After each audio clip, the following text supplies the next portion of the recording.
You all set then, Robin? Thank you very much. Here we go. I pledge allegiance to the flag of the United States of America and to the republic for which it stands, one nation, under God, indivisible, with liberty and justice for all. Okay, I will note that this is a special meeting of the Board of Elections scheduled for today. Notice has been provided to the media, and we have an agenda to go through. I'll note all the members are present at this meeting. The minutes will so reflect. I'm going to just go into some of the administrative matters first, the approval of vouchers, just to move on and maybe free up staff if that helps at all. We have a voucher request under item 4, and that request is for Berman Moving and Storage, and I will move to approve that voucher for Berman Moving and Storage for delivery and return of voting equipment and supplies for Tier 1 voting locations and 25 Tier 2 voting locations, in the total sum of, and plus 7 additional stops for chair deliveries in the sum of $47,475. If there's a second. Second. Thank you. Any question or comment? Okay, hearing none. All those in favor signify by saying aye. Aye. And then I will also move to acknowledge the Cuyahoga County Board of Elections personnel agenda, the resignations of Mr. Robert Schweiger, and the leave donation request from Ms. Georgia Bobbitt. If there's a second. Second. Any question or comment? Hearing none, all those in favor signify by saying aye. Aye. Okay, we'll move on to the first item of business, and the reason for the special meeting was the acknowledgement of a withdrawal of recall petitions. If someone want to tee that up for us? Sure. So the Board of Elections had petitions filed with us back in December. And the subject of the petition was to recall the mayor of Newburgh Heights. We then received those petitions. Newburgh Heights is a statutory village, means it's non-chartered. And so when you don't have that charter, you look to revised code to determine how you handle that process. And like we often do, we reached out to the law director of the village or municipality to get some guidance on what would happen there and obtain that. And provided that, and our legal counsel looked too. From an initial look, was not clear or did not potentially that we could have a recall. And the petitioners reached out and said, yes, there's law that provides for that. So we called for the meeting today. In the meantime, the individuals, the petitioners who circulated that petition reached out to the Board of Elections and said they intend to withdraw those petitions. And in fact, I believe it was on Sunday, they emailed us that they withdrew that. So right now there is not an active petition regarding recall in the city or the village of Newburgh Heights. And that just happened over the weekend after we noticed the meeting on Friday of last week. Let me just add a little, thank you, Director Galati. A little to that. On or about December 20th, these petitions were filed and some conversation went between our director and our legal counsel, and the legal counsel concluded, and consistent with the law director of Newburgh Heights, that these petitions are void. The state law does not permit them. That was his decision. I got involved with some of the board members, realizing that's a decision this board makes, not the staff. We appreciate your staff's involvement, but that has to happen by this board. In the meantime, after it was shared with the petitioners that the recall, that it's the administration's position that these aren't valid, they contacted an attorney. That attorney opined differently and sent a letter to Mr. Musson about that. We've all got copies of that. It's been spread across the record. The board agreed to meet in a special session to hear this matter from both the petitioners as well as our counsel and the law director to make a determination when it should be certified to the ballot. In the meantime, as you point out, Director Galati, they have withdrawn those petitions. So there really isn't anything for us to hear at this point because nothing's been filed. However, we got an hour ago an email from Trevor Elkins, who's the mayor of Newburgh Heights, asking why the staff withdraw petitions through a photograph or a copy. And I guess that's a fair question to ask. I think I know the answer to it. Mr. Lawler, is there something you want to add in that regard?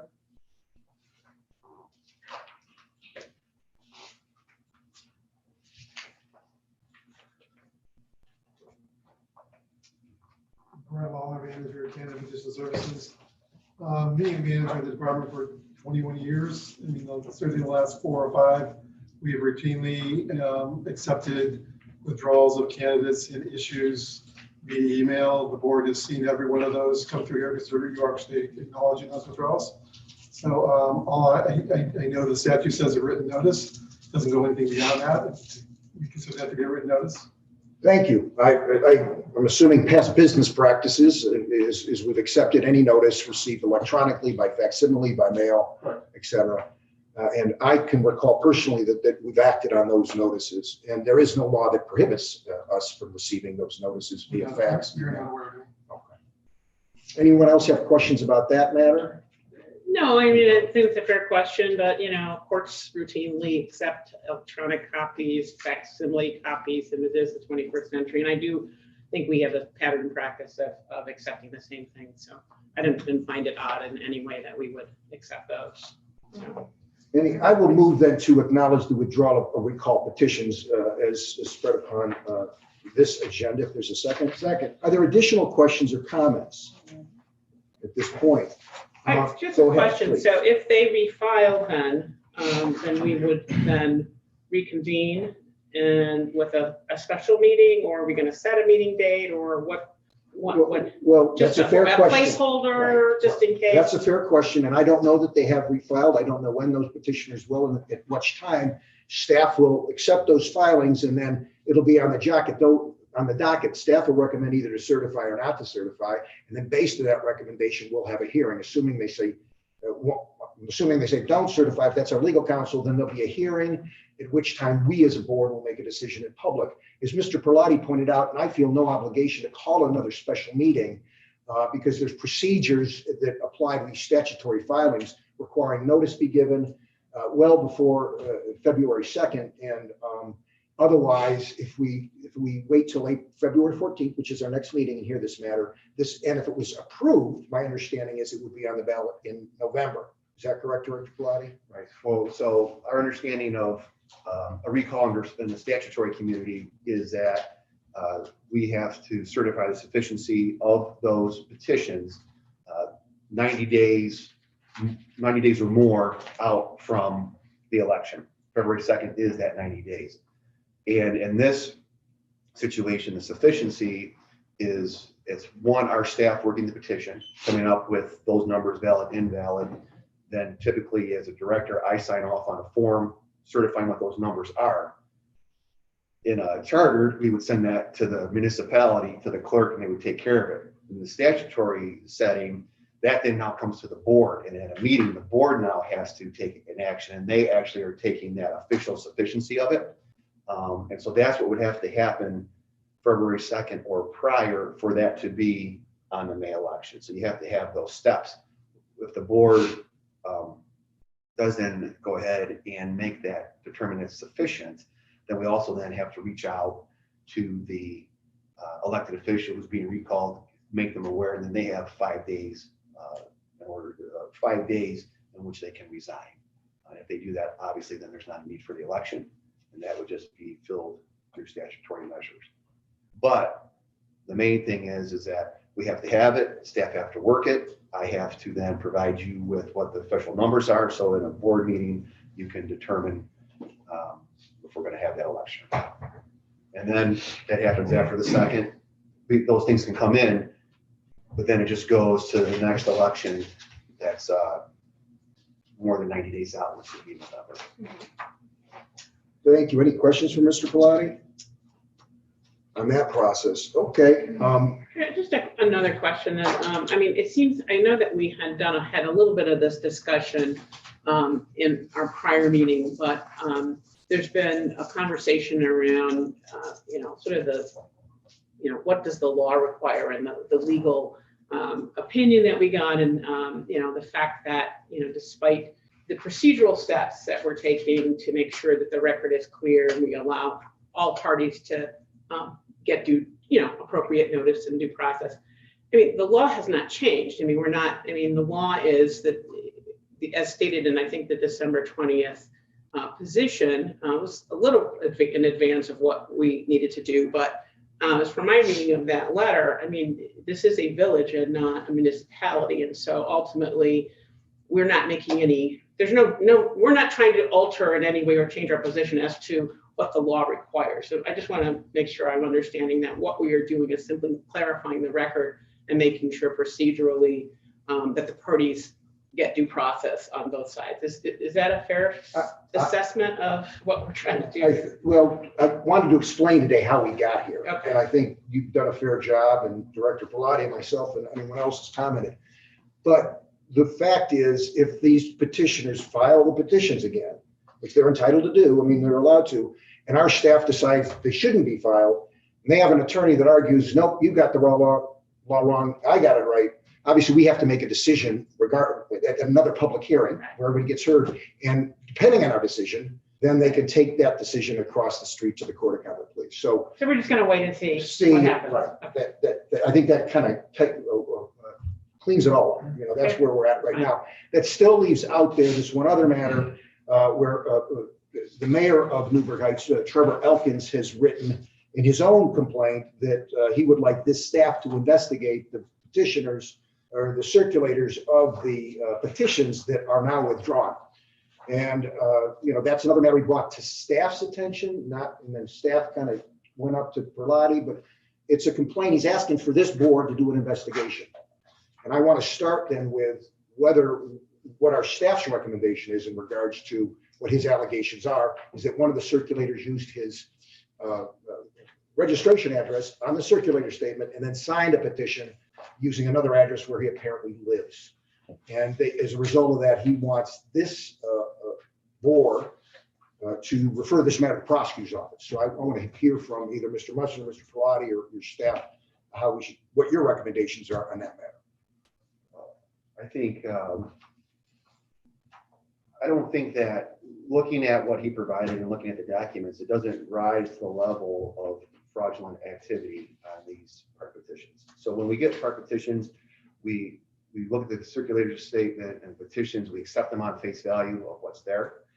The circulator address matches what the registration address is. And even if it didn't, the election official manual allows for that to be different. Again, us looking on it at the face of it. So what we look for is systemic and a lot of inconsistencies in the park petitions. And these park petitions don't have that. Now, if there is a signature on a park petition and that address doesn't match that of what's on the registration database, we mark that as invalid. And that's what would happen when looking at that. But it wasn't as if there's pages of same signatures or anything like that. So let's do a couple of things. One, I understand the circulator actually signed the petition was circulating, and under the law, we did not count that signature, correct? That's But correct. the petition is still valid, correct? That's I correct. understand the Ohio Elections Manual too has a specifically addressed this. Mr. Gallagher or Mr. Musson, can you cite to that section, please? Sure. It just says that if the circulator is a qualified elector in Ohio, there's no requirement that the address of the circulator match the address on file with the Board of Elections. The board must not invalidate a park petition solely because the address of the circulator in the circulator statement differs from the address on file with the Board of Elections. And, you know, and in this case, actually the address does match what we had in our database. However, on one of his signatures, he did put down a different address, but as Director Pilati pointed out, that signature was invalidated because he signed a petition that he was circulating. So, And so that's one point. And the other point is that the petitions have actually been withdrawn now. So there is nothing sitting in a government body that has an inconsistency that the mayor alleges.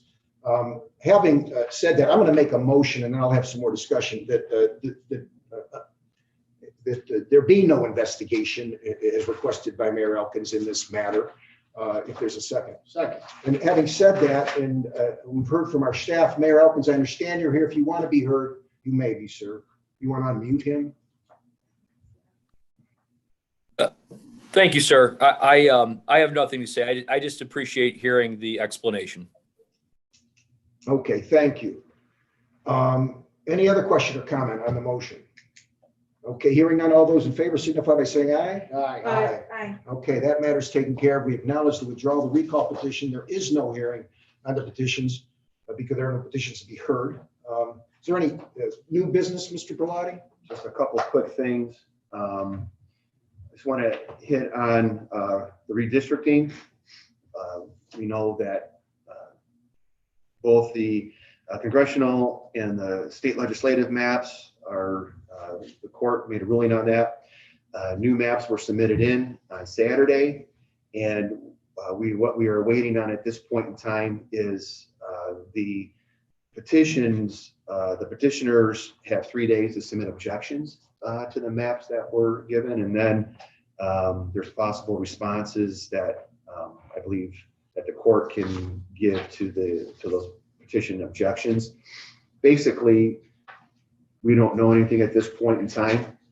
There is a lot of activity going on in Columbus as far as legislators trying to address what's going to happen before next Wednesday's filing deadline.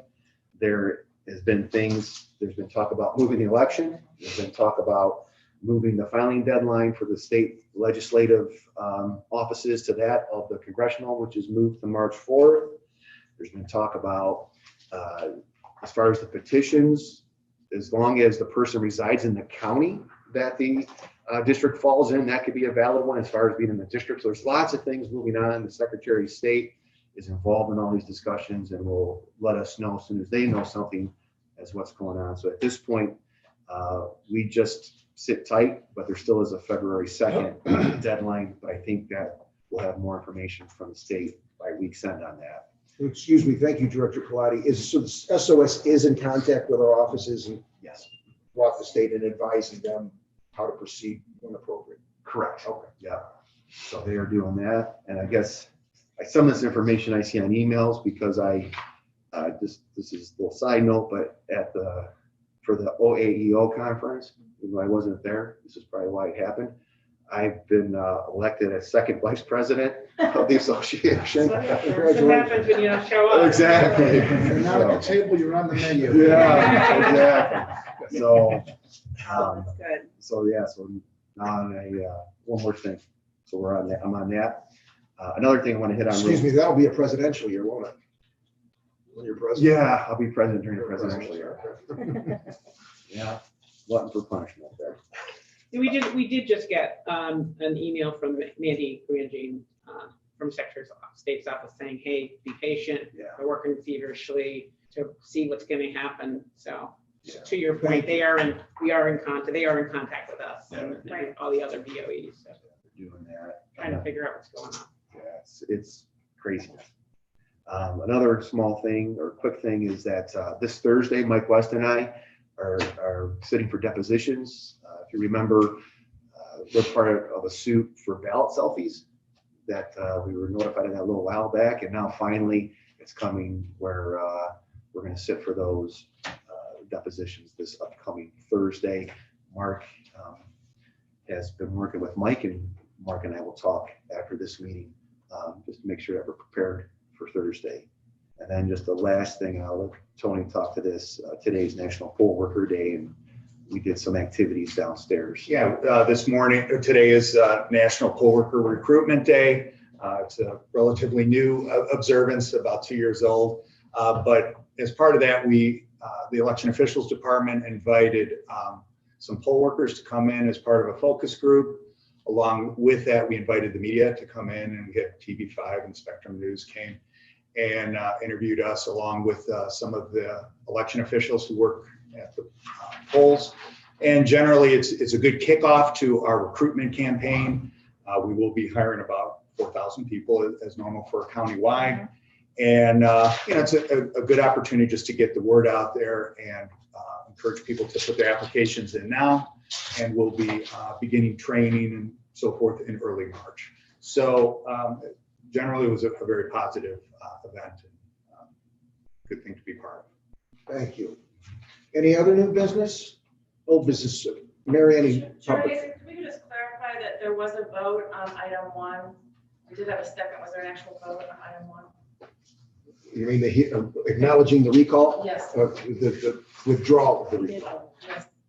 Well, if you weren't certain, then I will move to acknowledge the withdrawal of the petitions for the recall in Newburgh, the village of Newburgh Heights. If there's a second. Second. No further discussion. All those in favor? Aye. Aye. Okay, thank you for clarification of the record. Are there any public comment, Mary? No, Chairman Hayes. Okay. Do you want to go with this? Yeah. You want to make a motion? Yeah, I'd like to move to go into executive session to discuss an employment matter and potentially the dismissal, discipline of a public employee. Okay, I will second that. Board Member Sticken? Yes. Mr. Wondolowski? Yes. Hastings, yes. Ms. Yes. Okay. We will go into the executive session for that purpose. There is no other business then after that, correct, Director Bellotti? That's correct. Okay, great. Thank you all for attending. We'll see you on the 14th.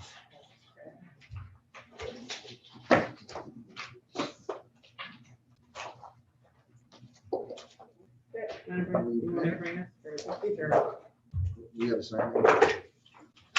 Oh, thank you. Okay.